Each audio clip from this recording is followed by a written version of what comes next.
Je voyais à travers son fuselage, j'avais des hublots assez grands, une lumière blanche alors, extraordinaire. Je dirais pas céleste, mais vraiment une lumière blanche et je voyais à l'intérieur. Je voyais à l'intérieur, c'était une immense cavité blanche, et je voyais vraiment une transparence, ça m'a frappé. Quant à la mesure, je ne vous laisse pas languir, cet engin devait faire à peu près 300 mètres de long.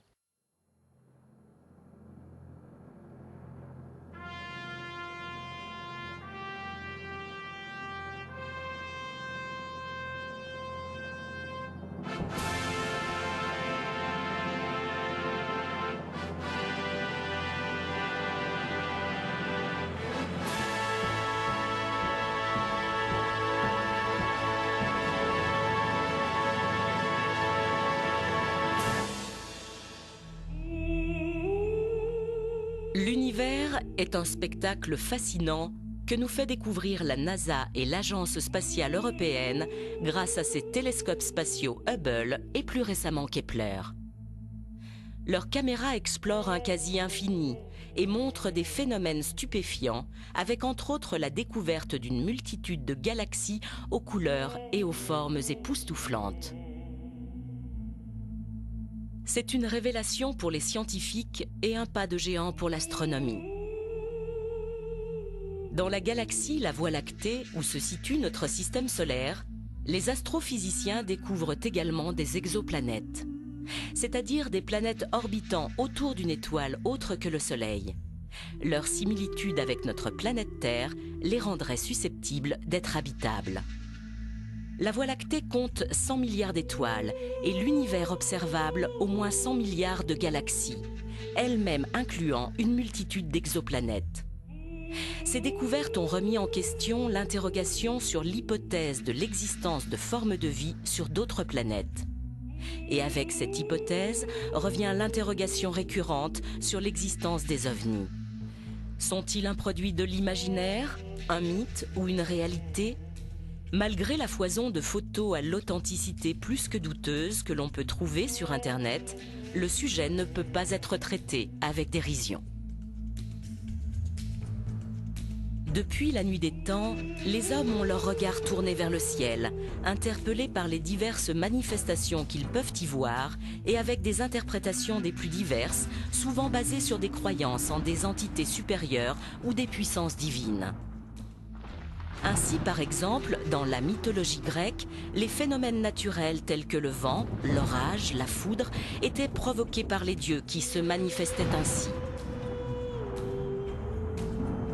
Grâce à ces recherches et à ces découvertes, l'homme a pu démystifier bon nombre de ces phénomènes et approfondir la connaissance de son environnement. Mais des temps les plus lointains dans le ciel, d'autres visions plus allégoriques sont mentionnées dans les écritures saintes de quasi toutes les religions et reproduites comme ici avec ces tableaux bibliques. Étaient-ce déjà des manifestations d'extraterrestres ou toujours de la mythologie ?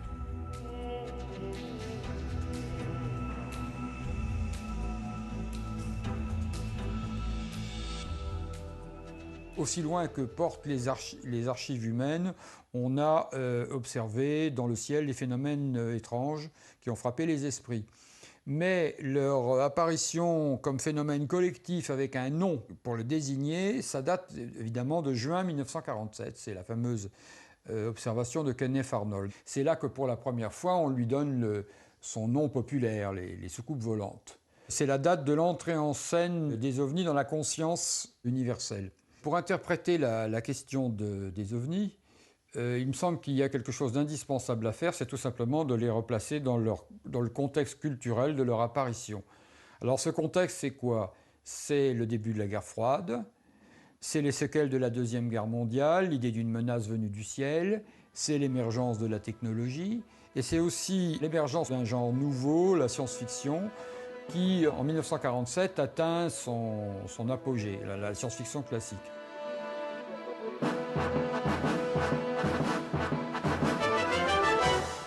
La science-fiction apparut dans la littérature à la fin du XIXe siècle.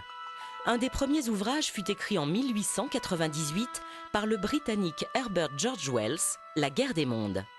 Il fut repris à la radio en 1938 par un homonyme qui est devenu célèbre, Orson Welles.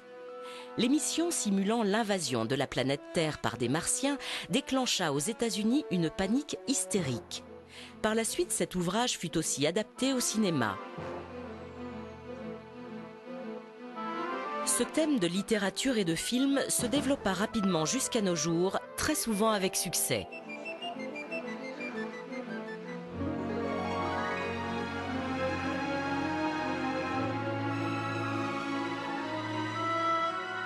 Il a été l'objet d'une exposition à la Cité de la Science à la Villette, début 2011. La science-fiction a mis en place un ensemble de représentations. Elle nous a familiarisés avec l'idée d'une invasion, d'une visite venue de l'espace d'êtres non humains.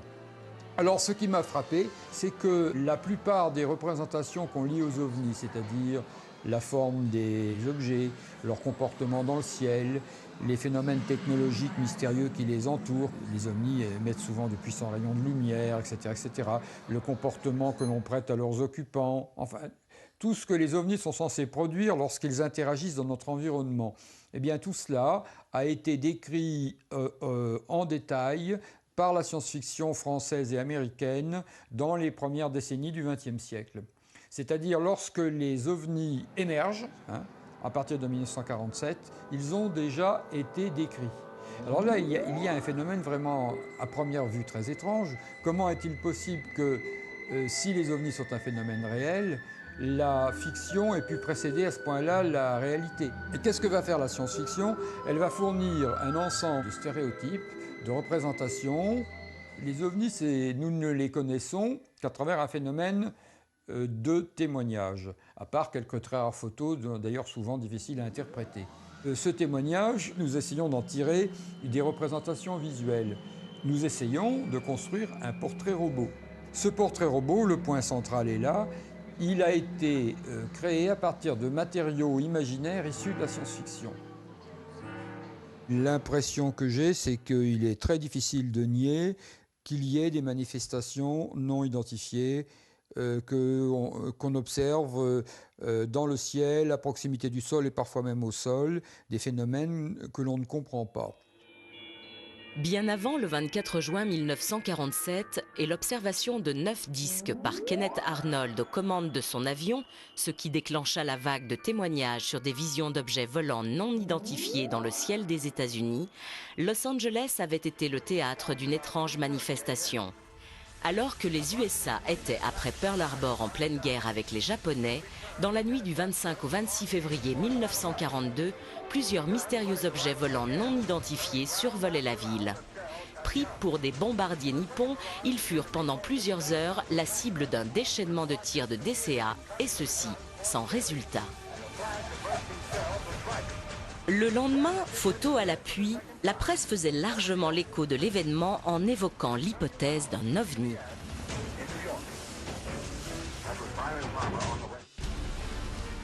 Fait particulièrement troublant, le témoignage de l'ancien pilote de chasse Jean Kissling. Aujourd'hui très âgé, il aurait tenté durant l'été 1945, au-dessus de la base de Selfridge dans le Michigan où il était affecté, d'intercepter un ovni en le mitraillant. Son témoignage a été recueilli en 2008 par Alain Boudier, président de la commission 3AF PAN, Association aéronautique et astronomique de France, composée de sommités scientifiques entre autres. La commission PAN est chargée de l'observation de phénomènes aérospatiaux qui ne peuvent être rattachés à des aéronefs connus ou expliqués par la physique contemporaine. Parti en mission à bord de son P-47 à 15 000 mètres d'altitude. Il lui a été ordonné de mitrailler les objets et à ce moment-là, il a vu les objets se transformer en soucoupes volantes et s'éloigner à une vitesse absolument phénoménale. Une fois atterri à la base de Selfridge, son colonel lui a dit qu'il avait eu beaucoup de chance parce que ses prédécesseurs n'étaient pas rentrés de leur mission. En 1947, en pleine vague d'observation d'objets insolites dans le ciel des États-Unis dans le désert, près de Roswell, au Nouveau-Mexique, une actualité allait et continue de défrayer les chroniques. Le 8 juillet, la base des bombardiers atomiques de Roswell, l'unique au monde, révèle qu'ils ont trouvé une de ces soucoupes volantes écrasée dans le désert, dans les environs. Et cette nouvelle fait le tour du monde très très vite. Mais le soir même, il y a un démenti au quartier général au Texas, le général Ramey, qui montre à la presse des débris de ballons météo et de cibles radar écrasés et qui leur dit voilà, les aviateurs de Roswell se sont trompés, c'est pas une soucoupe volante qu'ils ont trouvée, c'est ça, c'est des débris de ballons météo. Et l'affaire est enterrée pour 30 ans. Jamais un officier de renseignement, l'officier de renseignement, imaginez, de la seule base atomique au monde qui ne serait pas capable de reconnaître un ballon météo crevé et qu'il prendrait pour un disque volant. Non mais c'est absurde. Au début des années 90, il y a des enquêtes très sérieuses qui ont été faites. Il y a même le député du Nouveau-Mexique, Stephen Schiff, qui a réclamé une enquête au Congrès parce qu'il n'arrivait pas à avoir des réponses convenables de la part du Pentagone. Cette enquête a eu lieu. Ils ont conclu en 1995 qu'on avait détruit une grande partie des archives de Roswell sans aucune explication. Et ils ont dit l'enquête sur ce qui s'est écrasé à Roswell continue. Ça, c'est la commission d'enquête du Congrès américain. C'est officiel, si on veut, quand même. Mais le Pentagone a réagi en disant non, non, non, non. Oui, c'est vrai qu'on avait menti, c'était pas un ballon météo, mais c'était un énorme assemblage de ballons, le ballon Mogul. C'était très impressionnant. Et voilà, c'est ça qu'ils ont pris pour une soucoupe volante. Alors, ils ont écrit un livre de 1000 pages, incroyable, pour expliquer ça. Et en réalité, ils n'expliquent rien du tout. Il n'y a aucune preuve solide de ce qu'ils avancent. Ce livre tente principalement de justifier pourquoi avait été évoqué le crash de simples ballons météo au lieu des fameux ballons Mogul. Ceux-ci étaient destinés à observer les expériences nucléaires soviétiques. Ils étaient alors classés secret défense. Les deux affaires de Roswell, car il y aurait eu 2 crashs, ont fait la notoriété mondiale de la ville qui leur a donné son nom. Il reste à ce jour un mystère jamais réellement éclairci, ni par les explications des divers services du gouvernement américain, ni par les enquêteurs et les journalistes. Tous les acteurs de cette affaire n'ont cessé de varier dans les versions des faits, ou leur interprétation suivant les intérêts qu'ils pouvaient y trouver, ou leur croyance ou non en la visite d'extraterrestres.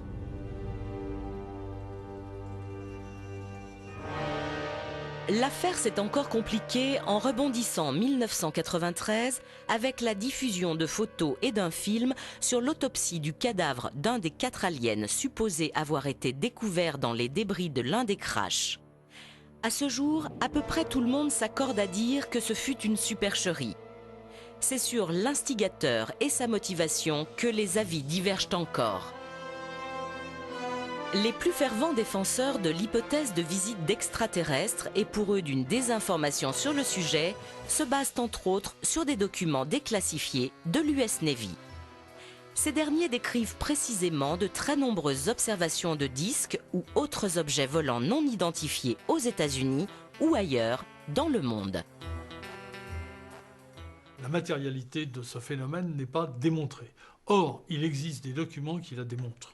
Et ça, c'est très important. Ces documents sont connus, ces documents sont déclassifiés. Il y en avait, pour vous donner un exemple, 85 000 en 1985. 85 000 pages dactylographiées qui parlent toutes du même sujet, qui représentent des documents militaires et qui toutes vont dans le même sens. Il y a effectivement des incursions qui, dans les années 65, se font de plus en plus précises au-dessus des bases atomiques américaines. Il y a des déprogrammations d'ogives prêtes à être lancées sur les Russes, etc., etc. Ce rapport décrit des survols de la Scandinavie qui sont intervenus alors que la flotte américaine qui revenait de Bikini, donc de l'opération Crossroads, où de nombreuses bombes atomiques avaient été tirées, la flotte entrait dans les eaux territoriales scandinaves. Il est plus que probable qu'on avait affaire à des engins qui n'étaient pas de ce monde, en tout cas pas de technologie humaine, qui recherchaient la source des bombes atomiques. Le rapport fait allusion à des missiles qui sont vus à relativement basse altitude, mais certains à très basse altitude, au-dessus de la Scandinavie. Ils ressemblent d'assez loin à des fusées V1. Ces missiles ont des caractéristiques très différentes. Ils émettent une flamme toutes les 3 secondes, ce qui n'était pas du tout le type de propulsion d'un V1. Il leur arrive de s'autodétruire, apparemment, quand leur mission est terminée. Mais il y a d'autres objets qui sont observés et qui sont précisés dans le rapport. Et parmi ces objets, il y a des grands cigares qui apparemment se tiennent en l'air sans propulsion visible, etc. Et au moins un engin dont la vitesse était mesurée à 2800 km/h en 1946. Si le phénomène du mystère des ovnis a débuté aux États-Unis, il s'est rapidement propagé sur toute la planète. Les témoignages abondent et quelques rares photos présumées authentiques ont fait l'objet en 2008 d'articles dans le journal anglais Daily Telegraph.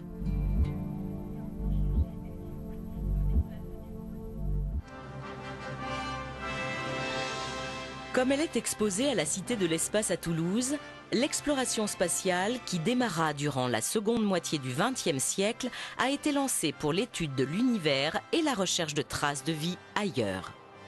Les ovnis, les extraterrestres, ont déclenché bien des interrogations, à la fois dans le grand public et certaines instances gouvernementales.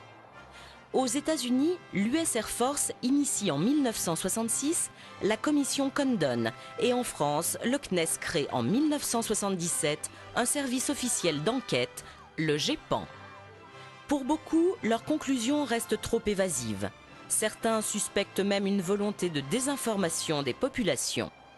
Pour tenter d'apporter des réponses, des initiatives privées prennent le relais avec entre autres en 1995 aux États-Unis un colloque organisé par Lawrence Rockefeller. Il est composé de scientifiques et de membres spécialisés en ufologie. Leurs conclusions font ressortir qu'un phénomène existe et qu'il est nécessaire de continuer son étude. En France, en 1999, une association présidée par Denis Letty, général de l'armée de l'air, composée d'anciens auditeurs de l'Institut des hautes études de la défense nationale associés à des experts, rédige un rapport remis au président de la République de l'époque, Jacques Chirac, et à son Premier ministre, Lionel Jospin. Les avant-propos du général Letty et la préface du général Norlin interrogent grandement sur l'interprétation des enquêtes. Le général Norlin, que j'ai bien connu, avec lequel j'ai volé une fois extraordinaire, et qui était à un moment le patron de la défense aérienne, a signé des 2 mains une préface en disant attention, il y a un problème et il faut absolument étudier ce problème qui peut avoir des conséquences sur l'ensemble de l'humanité. La commission rapporte de nombreux témoignages dont certains émanent de pilotes. D'autres sont devenus emblématiques de l'ufologie, comme les photos d'André Frénial prises en Auvergne au lac Chauvet le 18 juillet 1952. Ces photos ont fait la une des journaux de l'époque.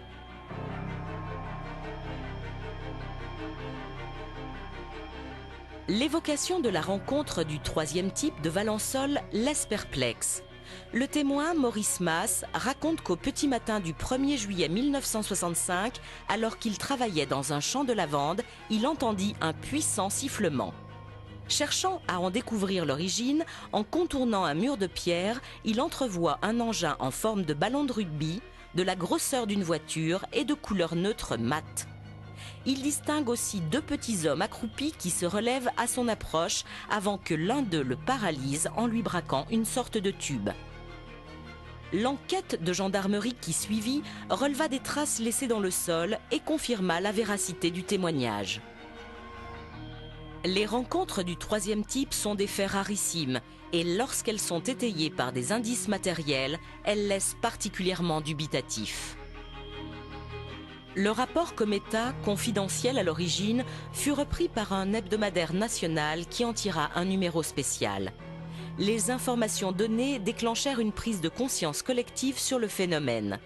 D'autres témoignages contribuèrent à l'alimenter. Les personnels navigants sont les témoins les mieux placés et les plus crédibles pour faire des observations détaillées et précises. Le colonel Jack Crean, aujourd'hui à la retraite, débuta sa carrière comme pilote de chasse. Il fut par la suite chef moniteur, officier de sécurité des vols, instructeur combat aérien, leader de la patrouille de France, avant de quitter l'armée pour occuper la fonction de commandant de bord à Air France. En septembre 1975, durant une mission d'entraînement sur Mirage 3, il fut témoin avec son coéquipier d'une étrange rencontre. J'ai vu passer devant moi, on m'a estimé 7 ou 8 km, ce qui ressemblait d'abord à un avion de ligne, un fuselage d'avion de ligne. Bien éclairé.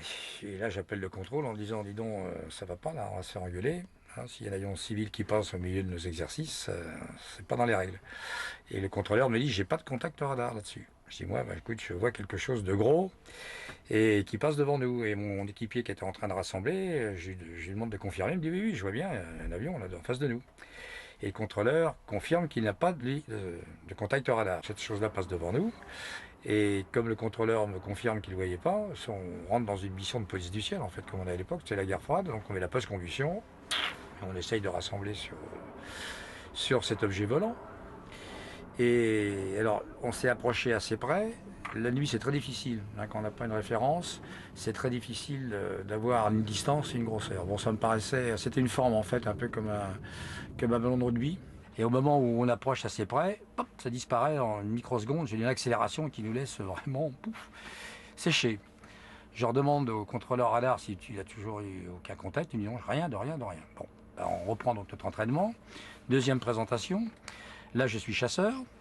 Et au moment où j'arrive à 7-8 km de la fin de mon rassemblement, paf, ça réapparaît de nulle part. Comme on aurait pu dire un autre avion de chasse ou un autre avion, enfin plutôt un autre avion qui observait, bon, c'est la troisième dimension ce qu'on faisait. Je rappelle le contrôleur, il me dit non, moi j'ai toujours pas de contact radar. Là, ma collègue rassemble, on met la post-combustion et on y va pour rassembler sur cet objet volant. On accélère même assez fort, on accélère donc, on avait Mach 1.6, il fait à peu près 1700 km/h. Et au moment où peut-être ces choses-là nous sentent menaçants, pareil, ça disparaît en une fraction de seconde, une accélération époustouflante. Je demande au contrôleur s'il n'a toujours pas de contact radar, parce que ça fait quand même 2 fois que ça se présente. Il dit non, on refait un autre exercice, on se représente une 3e fois. La chose réapparaît de nulle part, en état d'observation, bon, non menaçante, mais qui est en train de regarder gentiment, parce qu'apparemment c'est intrigué par ce qu'elle est en train de faire. On essaye de rassembler de nouveau, de se rapprocher le plus vite possible. Moi, je me rappelle ce qui m'a intrigué, c'est que je voyais à travers son fuselage, j'avais des hublots assez grands, une lumière blanche, alors, extraordinaire. Je ne dirais pas céleste, mais vraiment une lumière blanche, et je voyais à l'intérieur. C'était une immense cavité blanche, et je voyais vraiment une transparence, ça m'a frappé. Mais ça disparaît aussi en un clin d'œil. Donc là, on manque de pétrole, on rassemble, on perce, comme on dit, on va se poser à Creil. Contrôleur, bon, le débriefing, il dit moi j'ai rien vu, bon. Et avec le collègue, on a dit bon, on ne dit rien non plus, puisque de toute façon, si on fait un rapport un peu circonstancié, on va choisir le psy, choisir le médecin, ou alors on est au secret, donc ça ne présente pas beaucoup d'intérêt. On était assez habitués à reconnaître ce qui se baladait dans le ciel, et ça, j'ai jamais rien vu d'autre de toute ma carrière aéronautique. Et j'ai jamais vu non plus des performances pareilles. Je ne pense pas qu'à l'heure actuelle, on a produit des objets volants qui sont capables de telle accélération, et même du genre de manœuvre, puisqu'il est parti un petit peu... donc des accélérations qui sont gigantesques. Alors donc la question que moi je me suis posée un peu, je me pose encore, si ça n'est pas terrestre, donc c'est extraterrestre. Alors qui est derrière ça? C'est la question. Jean Grellet commença sa carrière aux États-Unis comme pilote de chasse dans l'US Air Force, puis fut commandant de bord à Air France durant 20 ans. Il dénombre 17 500 heures de vol à son actif. Il fut 3 fois témoin de phénomènes et de visions qui laissent perplexe. Son premier témoignage remonte à 1966.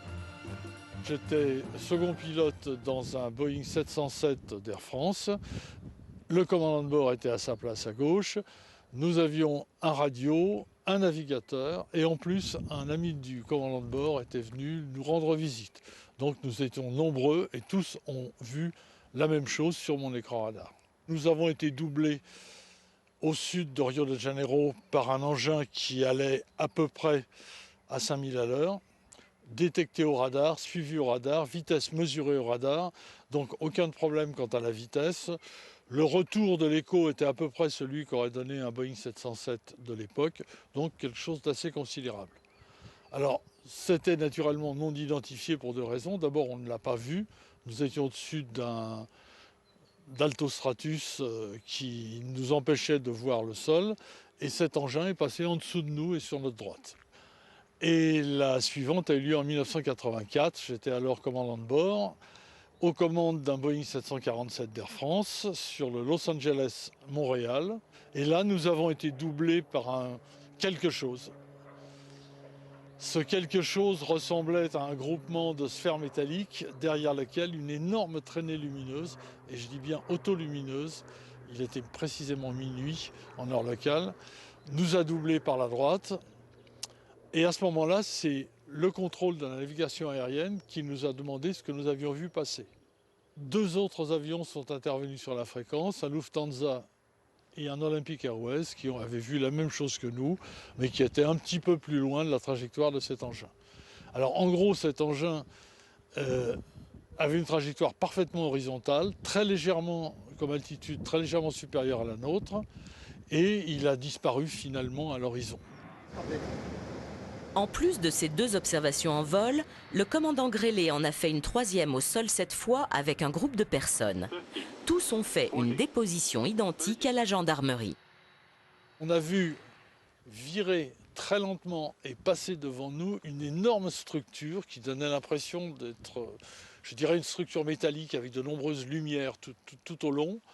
Et cette structure portait à l'avant 2 phares dirigés à peu près vers le sol à 45 degrés, mais curieusement dont la lumière s'interrompait avant d'arriver au sol. Donc une lumière très dense et puis brutalement qui s'arrêtait. Et on avait l'impression que cet engin était propulsé par 2 faisceaux de lumière blanche qui m'ont un peu rappelé ce que j'avais vu à Los Angeles, je dois l'avouer.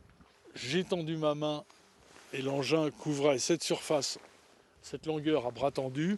Mon voisin de droite qui était dans l'aéronautique a fait la même chose. Cet engin devait faire à peu près 300 mètres de long. Les déclarations sur des visions d'OVNI ne sont pas que du passé. L'été 2011 a été riche en témoignages.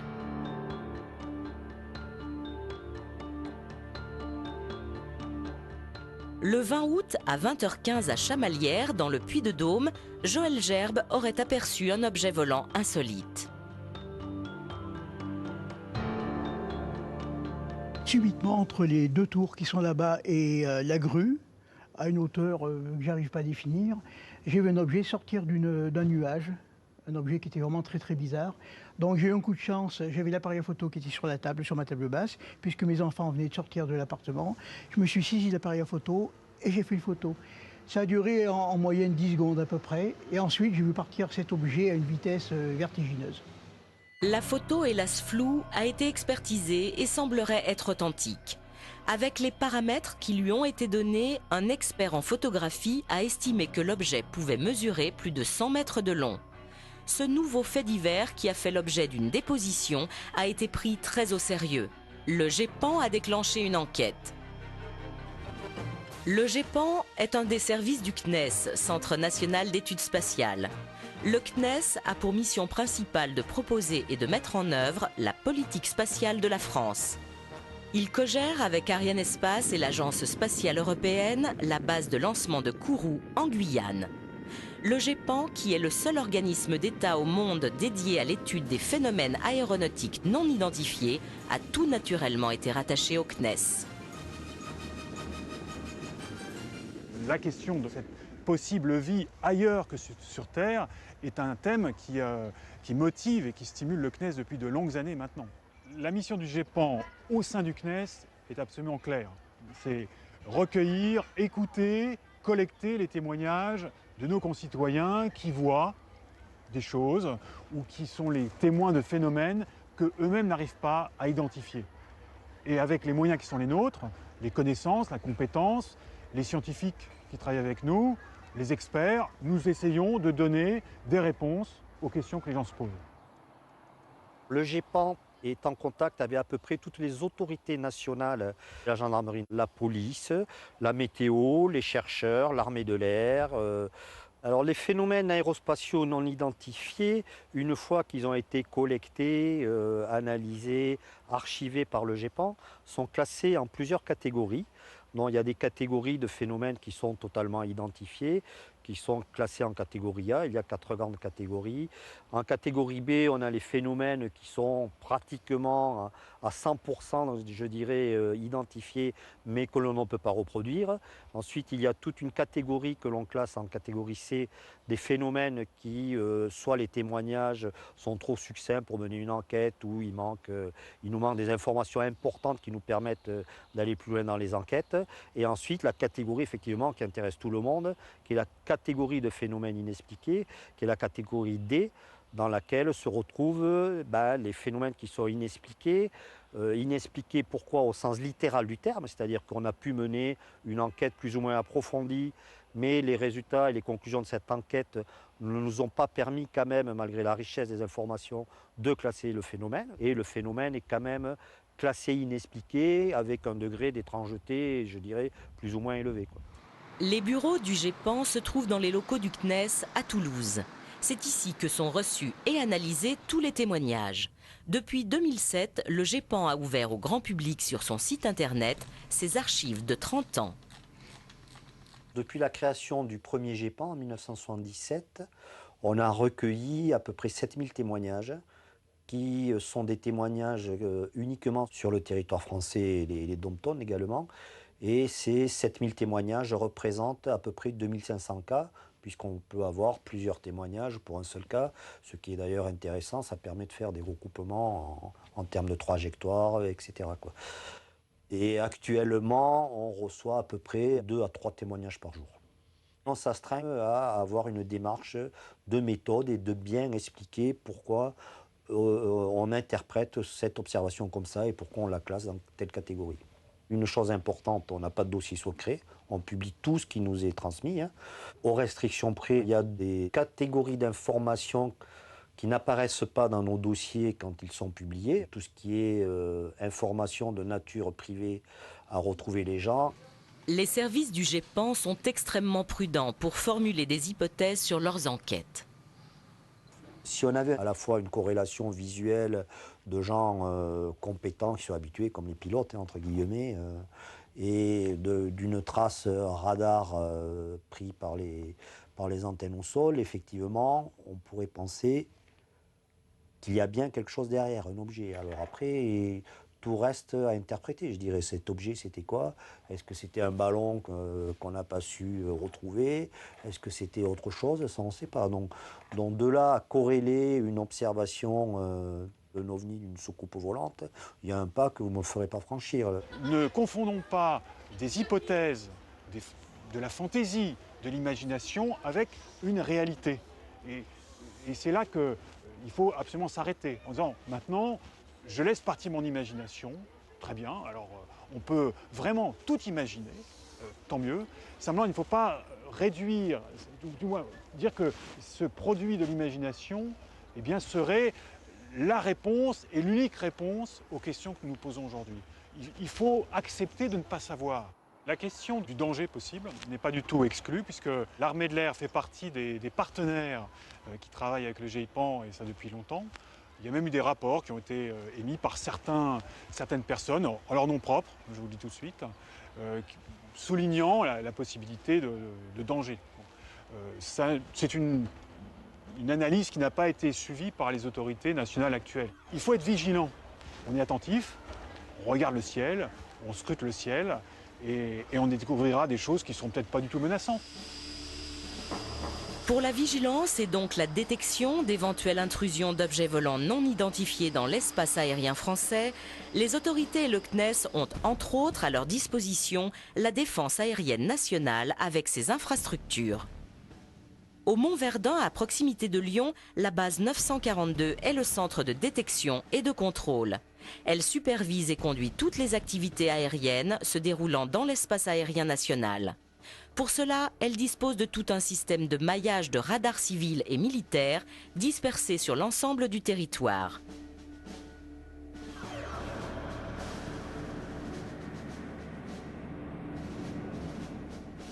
Nous n'avons eu aucun écho-radar de pan.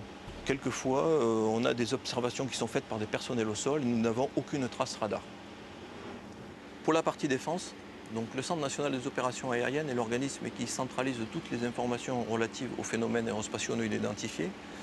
Il a été mis en place dans la documentation aéronautique militaire un compte-rendu type lorsque les pilotes militaires ou les contrôleurs aériens militaires rencontrent des phénomènes particuliers. Les observations décrivent souvent des phénomènes connus ou inconnus associés à des sources lumineuses sans preuve réelle d'un objet matérialisé.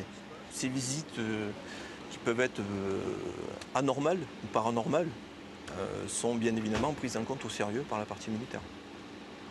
Je n'aime pas le terme ovni puisque nous on considère que ce sont plutôt des phénomènes actuellement, puisque nous n'avons aucun objet matérialisé qui prouve l'existence d'extraterrestres ou de formes particulières d'autre nature.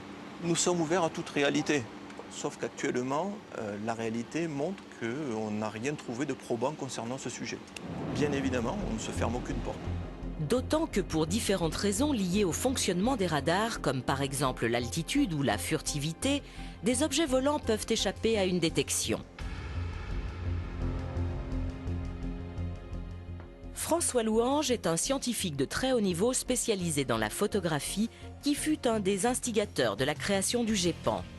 Dès l'origine, il collabore avec cet organisme pour tenter de percer le mystère des PAN, phénomènes aérospatiaux non identifiés. L'expression est plus large qu'OVNI, objet volant non identifié, qui sous-entend un objet solide. Le terme PAN englobe ainsi les ovnis, les phénomènes météo, géophysiques et autres.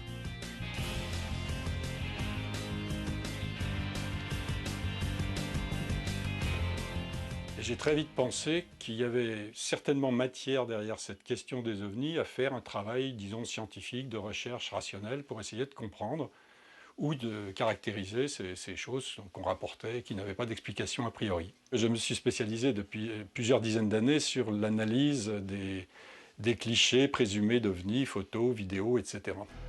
Les gens ont toujours pensé, mais une vraie photo, c'est une preuve absolue. Et si on creuse un peu la question, on s'aperçoit que c'est exactement l'inverse. C'est-à-dire qu'une photo, et ça je l'affirme haut et fort, ne sera jamais la preuve de quoi que ce soit à elle toute seule. Jamais. Alors qu'est-ce qu'on peut faire avec une photo, vous me direz ? Ce qu'on peut faire, c'est, dans un premier temps, essayer de trouver son explication. Alors il y a plusieurs étapes à ça, mais on peut commencer par essayer d'éliminer les causes, j'allais dire, naturelles. Il peut y avoir des phénomènes naturels qui donnent des résultats extraordinaires. Il peut y avoir aussi des phénomènes techniques. Donc on peut, dans un premier temps, on doit essayer de trouver l'explication et de trouver la faille, si je puis dire, c'est-à-dire le phénomène parasite ou éventuellement volontaire de tricherie de la part de l'auteur. Alors ça, on n'est jamais sûr d'arriver jusqu'au bout à éradiquer ces choses-là, parce que c'est la course éternelle entre ceux qui font et ceux qui défont. Mais disons qu'on peut quand même très souvent mettre en évidence qu'il y a eu trucage.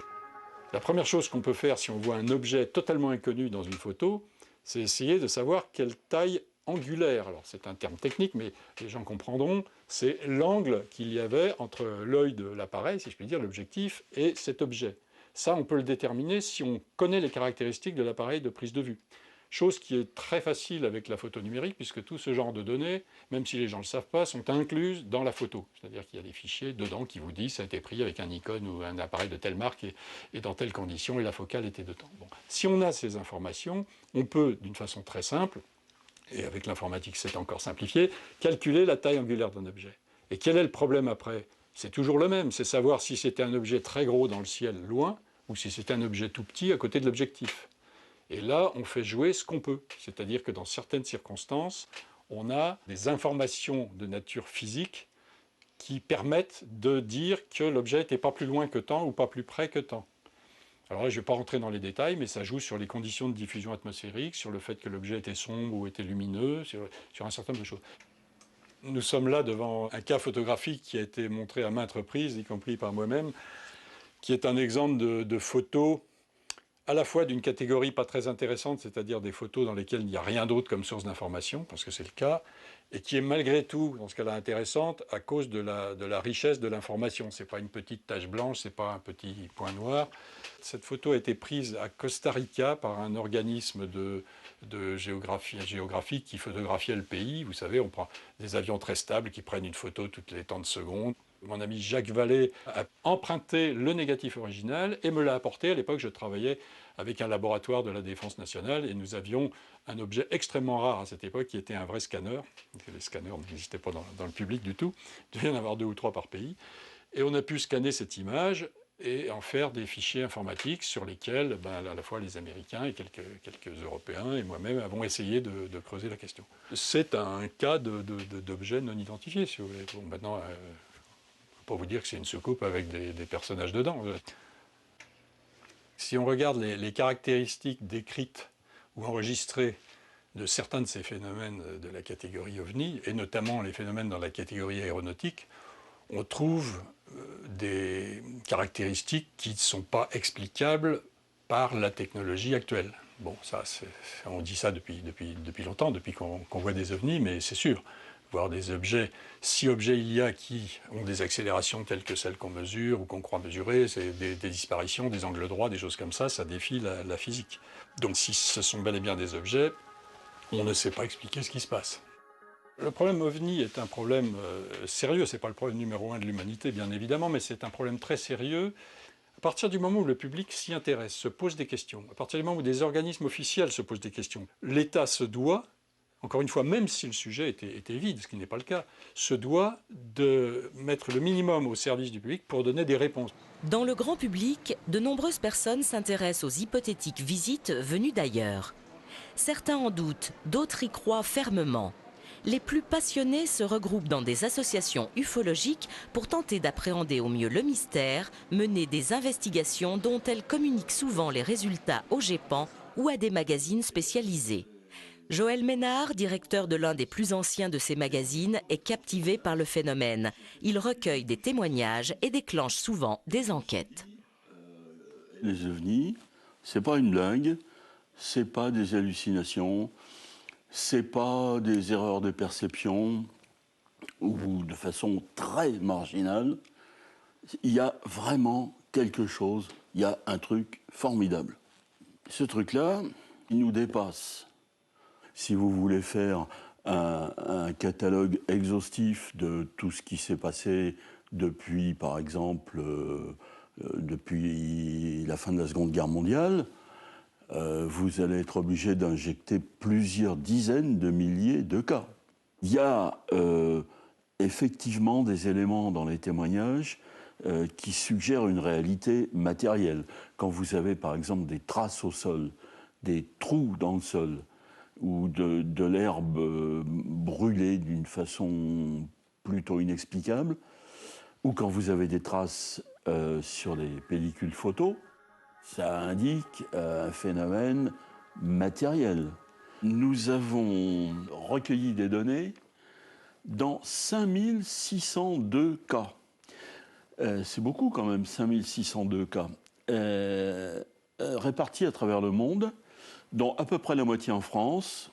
Sur ce graphique, vous avez en jaune une courbe qui exprime la variation du pourcentage d'observations diurnes au cours de la période 1947-1994. Ce phénomène qui se manifestait majoritairement le jour à la fin des années 40, au cours des 15 ou 20 dernières années, il est devenu très majoritairement nocturne. Évidemment, on ne sait pas pourquoi, on sait juste que c'est comme ça. Le 25 juin 2011 se déroulait la Nuit des OVNIs ou Opération Suricat. Sceptiques, curieux, ufologues passionnés de France, d'Europe, voire du monde, ont ensemble observé le ciel le temps d'une soirée dans l'espoir d'y apercevoir des visions insolites et d'échanger leurs informations. En Auvergne, l'opération se déroulait à Plauzat, dans le Puy-de-Dôme. On doit être environ 600 cette nuit. Toutes nos infos vont converger vers un centre d'appel et on aura tous en retour ce qui va se passer dans le ciel européen, enfin dans une partie du ciel européen ce soir, cette nuit. Tout ce qui va être relevé va être analysé. Il y a 2-3 mois de traitement où on va comparer avec le trafic aérien, le trafic satellite, tout ce qui pourrait être susceptible de méprise pour avoir un résumé intéressant de ce qui peut se passer, quoi. Voilà. Nos avions sont surveillés, nos aéroports sont surveillés et nos sites nucléaires sont surveillés. Alors, pour quelles raisons il serait surveillé? Moi, je pense qu'on est dans une phase où, sans le savoir, nous, terriens, on est peut-être à la veille de trouver un moyen d'aller beaucoup plus vite dans l'espace. Et quand nous aurons trouvé ce moyen rapide, nous allons peut-être poser des problèmes. Parce que nous sommes assez nuisibles, en fait. Hein. On voit bien, même entre nous, nous sommes très nuisibles. J'essaierai de voir ça avec les documents que j'ai pour voir ce que ça pourrait être. Tiens, carnet CVS. Point rouge et blanc, vitesse constante, allant de l'est vers l'ouest, vient hausser son altitude subitement. Continue son ascension, vient de disparaître de mon champ de vision, dans le 37. Il y a beaucoup de petits incidents, de petits événements, comme il y aura ce soir, qui sont intéressants, mais qui n'apportent pas assez d'informations. Et on est en quête, nous, de vraies infos, quoi. Notamment quand il arrive en cas d'atterrissage ou en cas de rencontres rapprochées, etc. On a un ensemble d'informations plus intéressantes. Ça regarde. Ah oui. Regarde là. Ça fait voir. Ah oui, c'est un objet lumineux qui est en train de passer, regarde. C'est éteint là, non? C'est peut-être une rentrée atmosphérique, mais là, non, je dirais pas une rentrée atmosphérique. Ça avait un peu une trajectoire un peu désordonnée, alors c'était un peu bizarre. Depuis 1954 et la vague d'OVNI qui aurait déferlé sur la France, le phénomène défraya épisodiquement les chroniques des médias. Bien que moins important en nombre que durant cette fameuse année, les témoignages continuèrent et continuent d'affluer, attisant la curiosité de journalistes dont certains se sont particulièrement investis dans le sujet. Sur les ovnis, on sait qu'il y a une énigme, on sait qu'il y a maintenant des cas qui restent absolument insolubles, qui laissent penser qu'il y a une composante physique, qu'il y a une composante technologique qui n'appartient peut-être pas à la Terre, qui fait qu'on est tenté d'avoir des hypothèses qui nous mènent vers les solutions extraterrestres. À partir du moment où on peut imaginer que des véhicules se déplacent dans l'atmosphère terrestre, ils peuvent très bien se déplacer également sous la mer. On peut imaginer une technologie qui permet cet état de choses. On les appelle les OPNI, objets plongeants non identifiés, car bien souvent, ce qui a été noté par les équipages, à la fois de marine internationale, c'est l'objet qui se déplace dans le ciel et qui d'un seul coup plonge dans la mer. Les ovnis, on sait avec certitude qu'il y a une question qui est posée par cette présence insolite, qui est une présence indéfinissable, mais techniquement qui est quelque chose sur lequel il faut compter et sur lequel il faut réfléchir. Ça devient urgent. Pour l'évitement qu'auraient d'éventuels visiteurs à notre égard, des scientifiques évoquent un respect et une précaution. Les extraterrestres voudraient éviter un choc brutal et dévastateur entre deux civilisations de niveaux très différents. Quant à la diversité des formes des ovnis, certains l'expliquent en évoquant l'éventualité de plusieurs origines stellaires des aliens. Moi, je suis persuadé qu'on est évidemment toujours observé par une ou plusieurs civilisations extraterrestres, parce que je suis intimement persuadé que nous ne sommes pas seuls dans l'univers et que la vie extraterrestre foisonne. Il y a probablement des milliards de mondes habités dans l'univers. Et comme notre civilisation technologique, elle a démarré au début du XXe siècle, donc on a en gros un siècle de progrès technologique un peu significatif. Et notre planète a 4,5 milliards d'années. L'univers a 13,7 milliards d'années. Donc on peut imaginer des civilisations qui sont nées des milliards d'années avant la nôtre. De quoi serait capable une civilisation qui n'aurait que 5000 ans d'avance par rapport à la nôtre? On ne peut pas venir depuis ces étoiles jusque chez nous dans un laps de temps raisonnable, en quelques jours ou en quelques semaines, puisque selon les lois de la relativité, on ne peut pas dépasser la vitesse de la lumière, 300 000 km par seconde, c'est-à-dire en gros la distance de la Terre à la Lune en une seconde, et malgré cette vitesse faramineuse, déjà pour traverser notre galaxie, il faut 100 000 années-lumière. 100 000 années à 300 000 km par seconde. Donc les astrophysiciens qui respectent, ils ont raison, les lois de la relativité découvertes par Einstein, vous disent ce n'est pas possible.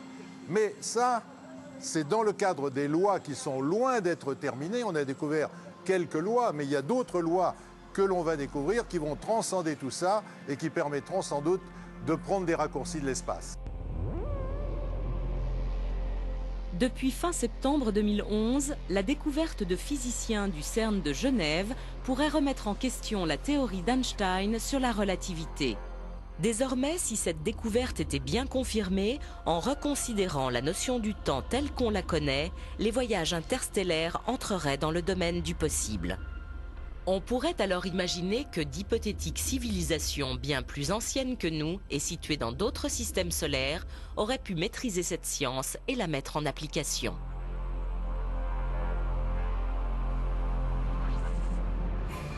La science progresse souvent par bonds. Elle bute aussi sur des énigmes. À Esdalen, en Norvège, de mystérieuses lumières à l'apparition récurrente ont très souvent été assimilées à des ovnis. Ces faits ayant très largement débordé des frontières ont intrigué la communauté scientifique mondiale qui cherche à élucider le phénomène. Les phénomènes qui sont observés dans la vallée d'Esdalen sont des phénomènes lumineux qui ont été observés par de nombreux témoins. Il y a des témoignages historiques, des écrits historiques, et donc on ne peut pas nier la véracité de ces phénomènes lumineux. On est face à des phénomènes inexpliqués et notre objectif scientifique est de les comprendre. Pourquoi les comprendre? Tout simplement parce que ça fait partie de la connaissance de la Terre, de la connaissance du vivant, qu'il faut bien aller au-delà pour pouvoir se propager dans l'avenir. D'autre part, si on parvient à comprendre ces phénomènes lumineux, il est possible qu'on puisse les rapprocher de certains phénomènes, cette fois-ci aérospatiaux non identifiés, les PAN. Et c'est pour ça que si on arrive à comprendre une petite partie de ces phénomènes, on peut peut-être répondre à certaines questions que se pose le GEPAN sur des PAN. On va faire des investigations dans la vallée d'Esdalen pour ces phénomènes lumineux, mais ces phénomènes lumineux n'ont rien à voir avec des ovnis. Et on va essayer de les comprendre, de comprendre leur mécanisme. Après, nous chercherons à comprendre l'origine de ces phénomènes et de les rapprocher avec certaines observations qui sont dites phénomènes aérospatiaux non identifiés, voire ce que vous appelez ovnis. Mais en premier lieu, ce qui est observé à Esdalen ne sont pas des ovnis. Simplement, la vie extraterrestre et autres est un sujet qui semble important d'étudier. Il y a des points quand même qui sont forts, puisqu'il y a de nombreux témoignages sur des phénomènes aérospatiaux non identifiés, qui sont relatés par des témoins nombreux et fiables. Donc je pense que ce sont des études à poursuivre dans le futur.